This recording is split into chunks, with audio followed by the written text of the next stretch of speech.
Hello guys, so welcome back to the channel. In the previous video we had talked about the different aspects of the Rutherford's model of atom, and in today's video we are going to cover off the Bohr's model of atom. So let us see what was the Bohr's model and let's see how is it different from the Rutherford's model of atom.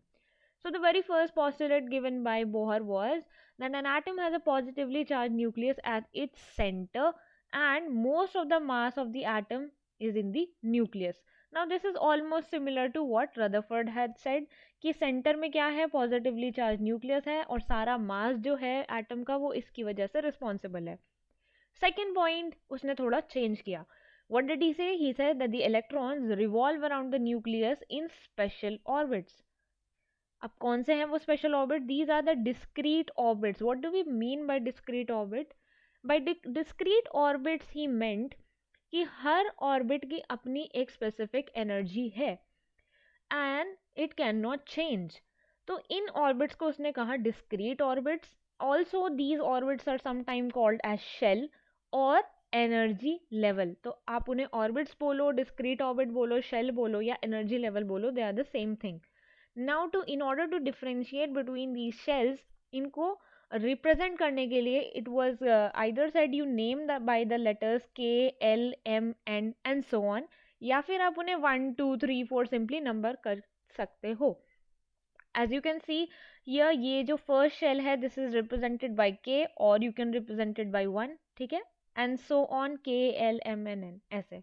And the fourth very important point that he changed up was that while revolving in these discrete orbits, the electron do not radiate any energy.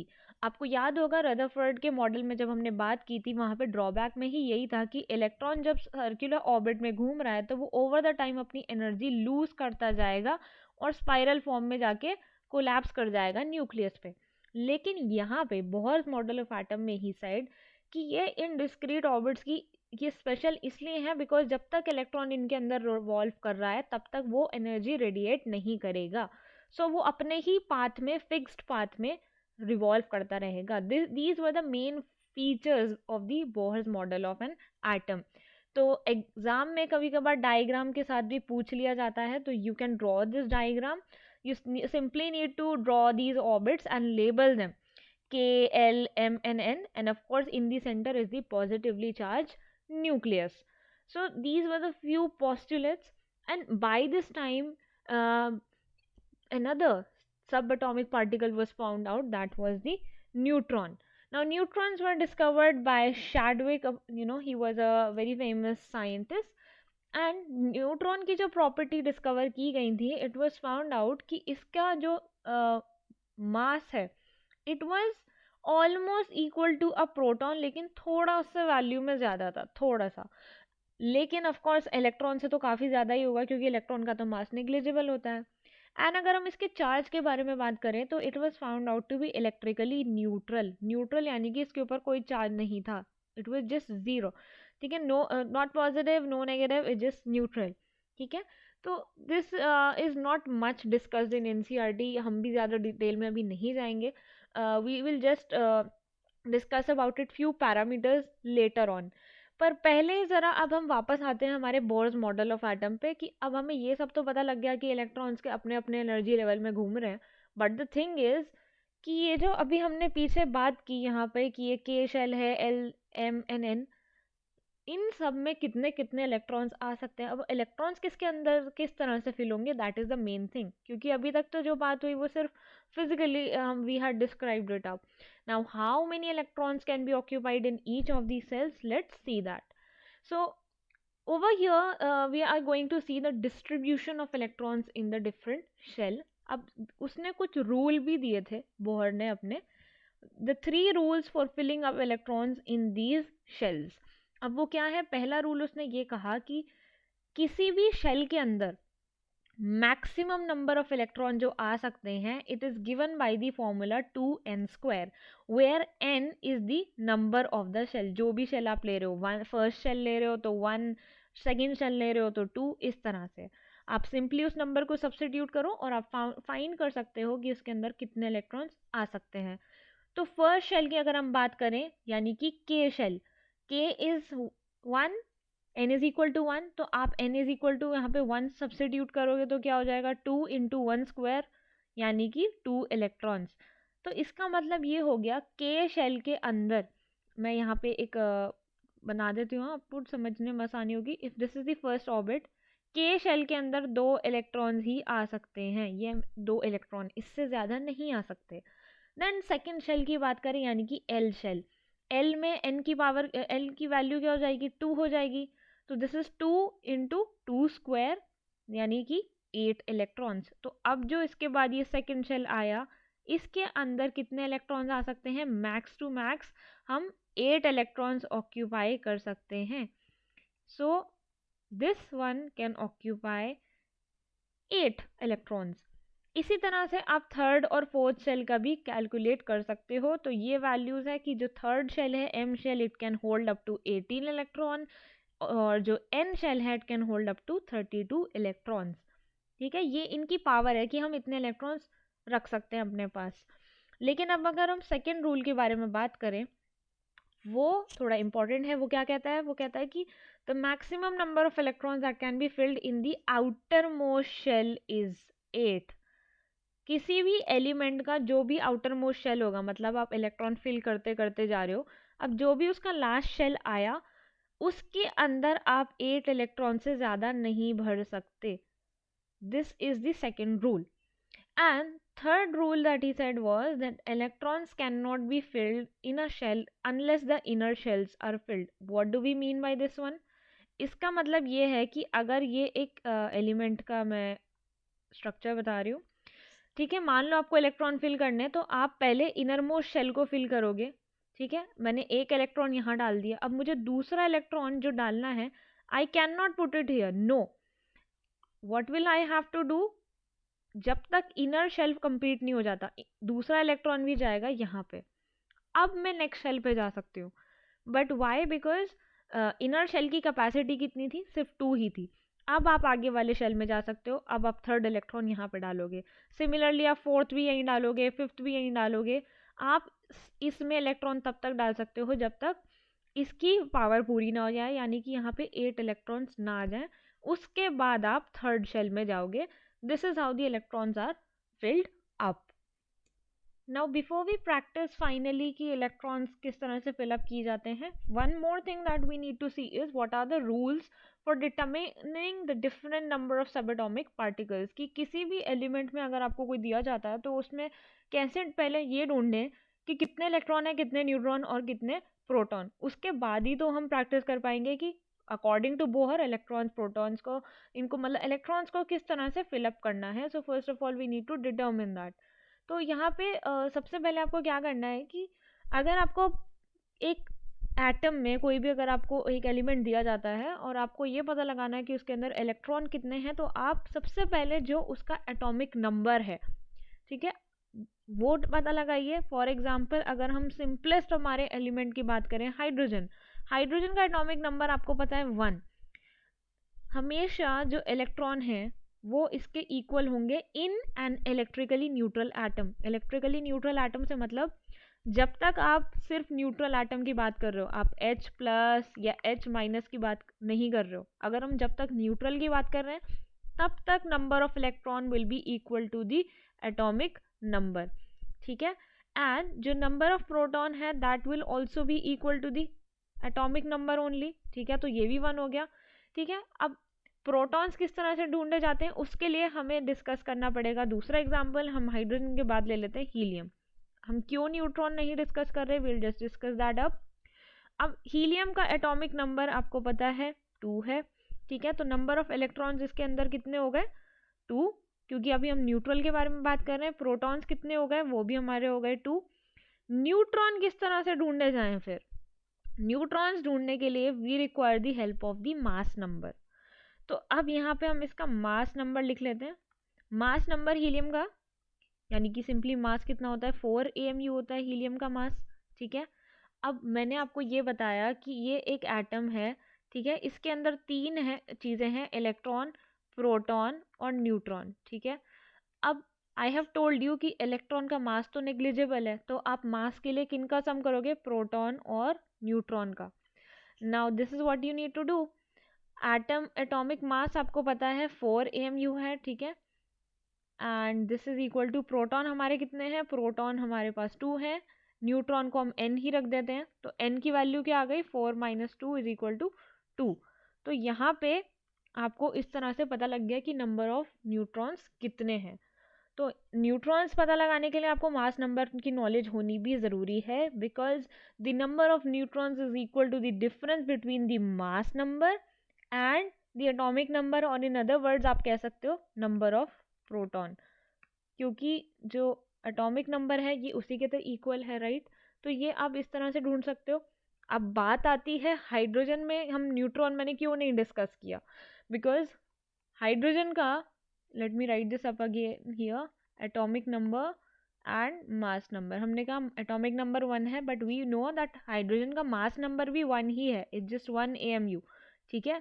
तो electron हो गया 1, proton जो है वो हो गया 1। अब neutron किस तरह से ढूंढेंगे, again with this formula only, that mass is equal to proton plus neutron.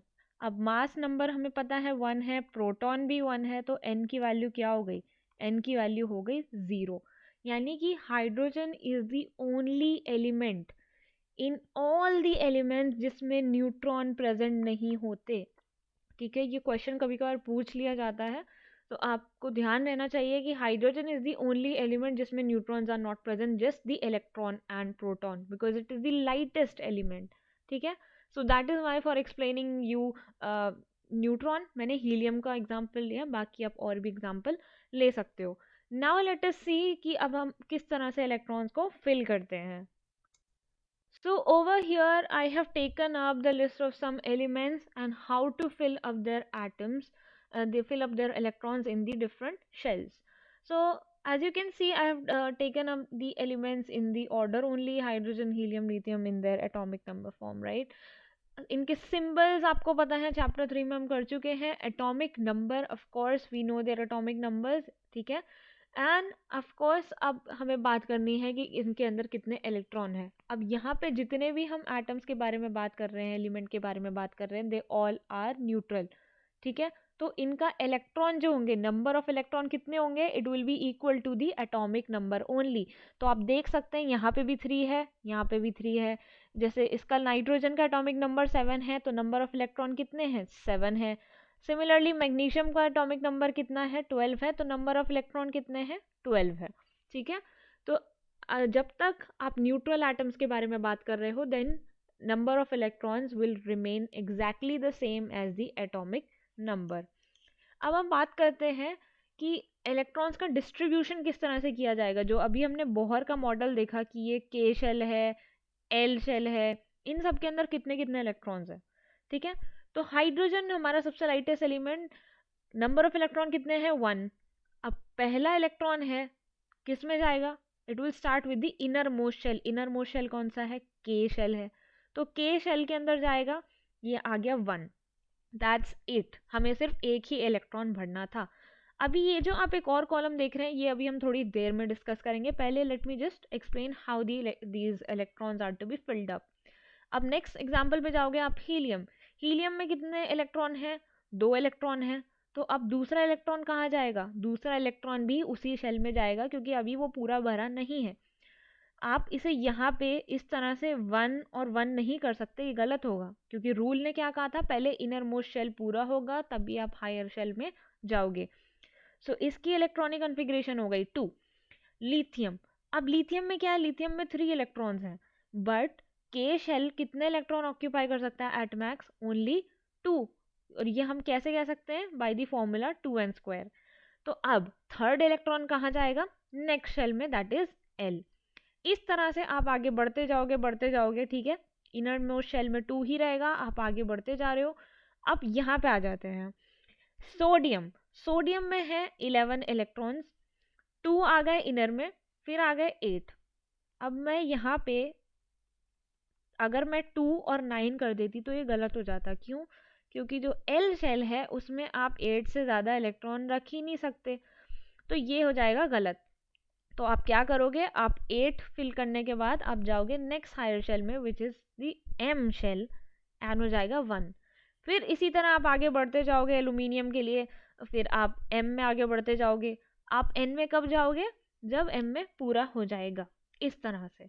ठीक है, तो इस तरह से इलेक्ट्रॉन्स की कॉन्फ़िगरेशन फिल की जाती है। और ये जो इवेंचुअली आपके नंबर्स ये तैयार हुए हैं सेट के, इनको हम कहते हैं इलेक्ट्रॉनिक कॉन्फ़िगरेशन।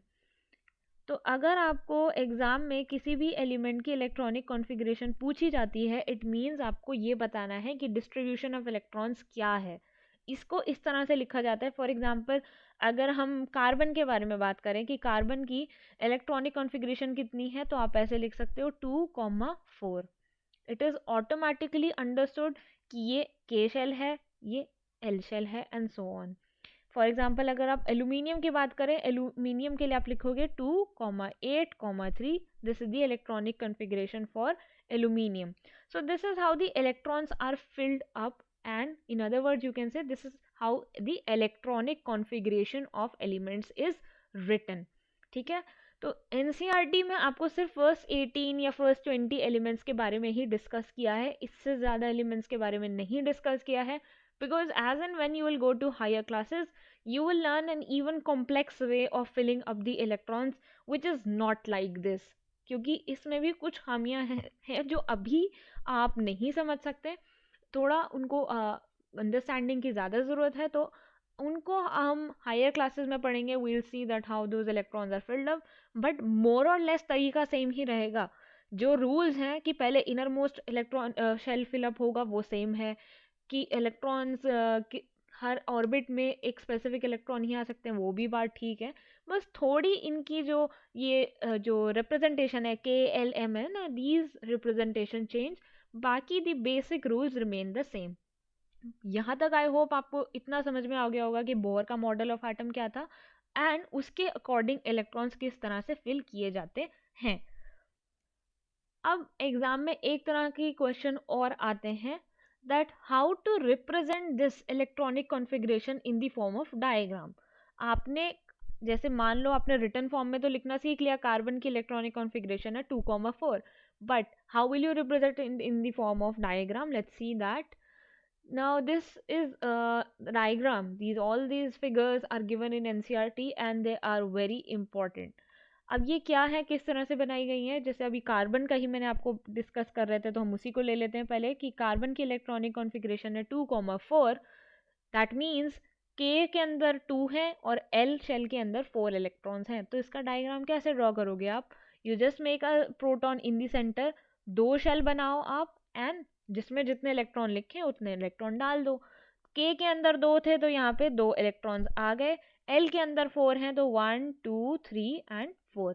इस तरह से आपको कोई भी एलिमेंट अगर दे दिया जाता है और उसका अगर आपको डायग्राम ड्रॉ करके बताना है, तो पहले आप फाइंड आउट करोगे कि उसका एटॉमिक नंबर क्या है, उससे आप इलेक्ट्रॉन पता लगा लोगे. इलेक्ट्रॉन पता लग गया, then you fill up the electronic configuration and then draw the diagram as it is suggesting. तो ये डायग्राम इस तरह से भी आपसे पूछ लिए जाते हैं एग्जाम में. अब बात करते हैं, जो मैंने आपको कहा कि ये लास्ट कॉलम वैलेंसी के बारे में, राइट? अब वैलेंसी आपको याद होगा हमने चैप्टर 3 में भी पढ़ा था, जहां हमने कहा था कि वैलेंसी क्या है? It is the combining power of an atom of an element. किसी भी एलिमेंट की कंबाइनिंग पावर कितनी है, हमने वो डिस्कस किया था. एंड आपको याद होगा मैंने एक ट्रिक भी बताई थी लर्न करने के लिए. बट अब हम यहाँ पे ज़रा और सिस्टमैटिकली देखें कि क्यों किसी भी एलिमेंट की एक स्पेसिफिक वैलेंसी क्यों है, क्यों कार्बन की वैलेंसी 4 है, क्यों एल्यूमिनियम की वैलेंसी 3 है. ट्रिक में तो मैंने सिर्फ आपको बता दिया था, but why is that so? तो वो समझने के लिए let me tell few more terms over here. ठीक है, जैसे ये आपका एक एटम है, ठीक है, उसका मैं यहाँ ड्रॉ कर रही हूँ. Let's say this is the electrons which are filled up. ठीक है, नाउ क्या टर्म्स आपको ध्यान में रखनी है? पहली बात ये कि वैलेंस इलेक्ट्रॉन किन्हें कहते हैं और वैलेंस शेल किसे कहते हैं. ठीक है, जो भी आपको एलिमेंट दिया गया उसका जो भी आउटर मोस्ट शेल है, फॉर एग्जांपल इस वाले केस में मैंने आपको आउटर मोस्ट शेल आपको दिख रहा है कि L shell is the outermost shell. तो अगर आपसे पूछा जाता है कि वैलेंस शेल कौन सा है, it is the L shell. ठीक है, अगर आपसे पूछे जाते हैं कि वैलेंस इलेक्ट्रॉन कितने हैं, इसका मतलब वैलेंस शेल के अंदर कितने इलेक्ट्रॉन है, तो आप वैलेंस शेल में काउंट करोगे 1 2 3 and 4, so the number of valence electron is 4। ठीक है, अब यहाँ पे दूसरी चीज हमें क्या ध्यान देनी है कि किसी भी एटम को अगर स्टेबल होना है तो वो तभी हो सकता है जब उसका आउटर मोस्ट शेल जो है वो कंप्लीटली फिल्ड हो। कंप्लीटली फिल्ड यानी कि उसके अंदर कितने इलेक्ट्रॉन होने चाहिए? हमने क्या कहा था बोर के मॉडल में, रूल्स में हमने कहा था कि आउटर मोस्ट शेल में 8 से ज़्यादा इलेक्ट्रॉन नहीं होने चाहिए। So that means in other words कि कोई भी एटम स्टेबल कब होगा? जब उसके आउटर मोस्ट शेल में 8 इलेक्ट्रॉन्स होंगे, ना उससे ज़्यादा ना उससे कम। ठीक है, तो जब उसमें 8 इलेक्ट्रॉन्स होंगे इट विल बी स्टेबल। ठीक है, तो किसी भी एटम को उसकी टेंडेंसी ये रहती है कि वो अपने इलेक्ट्रॉन्स या तो वो एक्सेप्ट कर ले या फिर वो अपने electrons they they, such that उसकी ऐसी तरह की कॉन्फ़िगरेशन हो जाए कि उसका आउटर मोस्ट शेल जो है वो कंप्लीट हो। ठीक है, जैसे यहाँ पे मैंने एक एग्जांपल ले रखा है दैट हीलियम एटम जो है, हीलियम के पास 2 ही इलेक्ट्रॉन है इन दी आउटर मोस्ट शेल। ठीक है, helium is the only electron atom जिसके 2 इलेक्ट्रॉन्स में ही आउटर मोस्ट शेल जो है वो पूरा हो जाता है, क्योंकि इट्स अ स्पेसिफिक केस, क्योंकि के शेल जो है वो 2 से ज़्यादा ले ही नहीं सकता, तो हम उसे कहते हैं कि वो उसमें ही स्टेबल है। हाउएवर बाकी सारे एलिमेंट्स को 8 इलेक्ट्रॉन पूरे करने होते हैं। ठीक है, तो जो भी आउटर मोस्ट शेल जिसके अंदर आपके 8 इलेक्ट्रॉन्स पूरे होंगे, हम कहते हैं कि उसकी इलेक्ट्रॉनिक कॉन्फ़िगरेशन को we say that it has an octet configuration, और you can say it has a noble gas configuration. Octet मतलब उसका जो शेल है उसमें 8 इलेक्ट्रॉन्स हैं, या in other words it is completely field. But मैंने यहाँ पे एक और वर्ड कहा कि Nobel gas configuration. Noble gases क्यों? क्योंकि नोबल गैसेस स्टेबल होती हैं, उनके जो आउटर मोस्ट शेल होता है वो कम्प्लीटली फिल्ड होता है। यहाँ पे आपको मैंने टेबल में दिखाया था, आप देख सकते हैं, जैसे नियॉन है, neon is a noble gas see, इसका आउटर मोस्ट शेल में 8 है। आप देन आप उसके बाद आर्गन का अगर आप देखें, आर्गन में आपका 18 है। अब यहाँ पे आप देखोगे आउटर मोस्ट शेल में आपका 8 है। ठीक है, तो ये जितने भी आपके नोबल गैसेस हैं उनमें 8 जो है, ऑक्टेट जो है वो उनका कम्प्लीटली फिल है, तो हम इसे ये भी कहते हैं कि नोबल गैस कन्फिग्रेशन है उनके पास। ठीक है, तो वैलेंस इलेक्ट्रॉन समझ में आ गया, वैलेंस शेल हमें समझ में आ गया। अब वैलेंसी किस तरह से आई? तो वैलेंसी क्या है? वैलेंसी आपको अगर निकालनी है तो वो आप देखोगे कि किसी भी एलिमेंट को कितने इलेक्ट्रॉन्स या तो लूज करने पड़ रहे हैं या फिर गेन करने पड़ रहे हैं या फिर शेयर करने पड़ रहे हैं। क्या करने के लिए? in order to attain the octet configuration or in order to attain the noble gas configuration, उसको हम कहते हैं वैलेंसी। अब वापस आ जाते हैं उसी टेबल पे, देन मैं आपको समझाती हूँ कि इसका मतलब क्या है। तो वैलेंसी, जैसे कि अब हम ले लेते हैं एग्जाम्पल फ्लोरीन का। ठीक है, फ्लोरीन की कॉन्फ़िगरेशन है 2,7, पर हमने क्या कहा वो स्टेबल कब होगा? जब उसके पास उसका ऑक्टेट पूरा होगा। तो यहाँ पे अगर 8 होता तो ये स्टेबल होता, तो लेकिन इसके पास तो 7 इलेक्ट्रॉन है, तो what does it need to do? इसको एक इलेक्ट्रॉन लेने की ज़रूरत है। अगर ये एक इलेक्ट्रॉन ले लेगा तो इसका ऑक्टेट पूरा हो जाएगा। तो इसने कितने इलेक्ट्रॉन लिए? 1। This is equal to your valency. उसको कितने इलेक्ट्रॉन या तो लेने पड़ रहे हैं, देने पड़ रहे हैं in order to become stable, that is equal to valency. Valency और वैलेंस इलेक्ट्रॉन के बीच में कंफ्यूज नहीं होना। अगर आपसे पूछा जाता है फ्लोरीन के वैलेंस इलेक्ट्रॉन कितने हैं, तो आप बोलोगे 7। ठीक है, क्यों? क्योंकि उसके लास्ट शेल में 7 इलेक्ट्रॉन है। लेकिन आपसे ये पूछा जा रहा है वैलेंसी कितनी है, तब आप ये देखोगे कि उसे कितने और इलेक्ट्रॉन लेने की ज़रूरत है या देने की ज़रूरत है ताकि उसका ऑक्टेट पूरा हो जाए। सो फ्लोरीन के केस में हो गया 1। अब एक और एग्जांपल आप यहाँ देखो, लिथियम का ले लेते हैं। लिथियम की कॉन्फ़िगरेशन है 2,1, यानी यहाँ पे 8 होता तो स्टेबल होता, पर ऐसा नहीं है। तो अब यहाँ पे क्या करें? अब देखो इसके बाद 2 केस हैं, या तो ये 7 इलेक्ट्रॉन्स लेगा किसी और से तब जाके 8 पूरा होगा, या फिर ये अपना एक इलेक्ट्रॉन लूज कर दे तो तब भी तो इसके पास कंप्लीट कॉन्फ़िगरेशन आ जाएगी, क्योंकि के शेल इज कंप्लीट, है ना। हमें तो ये देखना है कोई भी शेल हो वो कंप्लीट होना चाहिए, के शुड बी कंप्लीट। तो दोनों में से क्या आसान है, एक इलेक्ट्रॉन देना या 7 इलेक्ट्रॉन लेना? What is easy? Giving up 1 electron. तो यहाँ पे 1 इलेक्ट्रॉन दे रहा है, सो वैलेंसी क्या हो गई 1, ठीक है। ऐसे ही अगर हम बात करें कार्बन की, कार्बन के केस में कॉन्फ़िगरेशन है 2,4। अब इसके पास दो ऑप्शन है, या तो ये 4 इलेक्ट्रॉन लेगा या फिर ये 4 इलेक्ट्रॉन देगा, दोनों ही एक बात है। तो ये यहाँ पे क्या होता है, शेयरिंग ऑफ इलेक्ट्रॉन होती है, यानी एक ना ही कंप्लीटली देगा ना ही कंप्लीटली लेगा, इट विल शेयर, ठीक है। तो यहाँ पे वैलेंसी क्या हो गई 4। अब एल्यूमिनियम का एक और मैं एग्जांपल ले लेती हूँ। एल्यूमिनियम में था आपका कॉन्फ़िगरेशन 2,8,3। अब यहाँ पे इसको 8 पूरा करने के लिए क्या ऑप्शंस हैं, या तो ये 5 जो है वो लेगा इलेक्ट्रॉन, या फिर 3 इलेक्ट्रॉन दे दो। विच one is easier? Giving up 3 electron is easier, so the valency is 3। ऐसे ही अगर आप सल्फर का देखो, सल्फर का क्या है 2,8,6, इसको 8 करना है। What are the two options?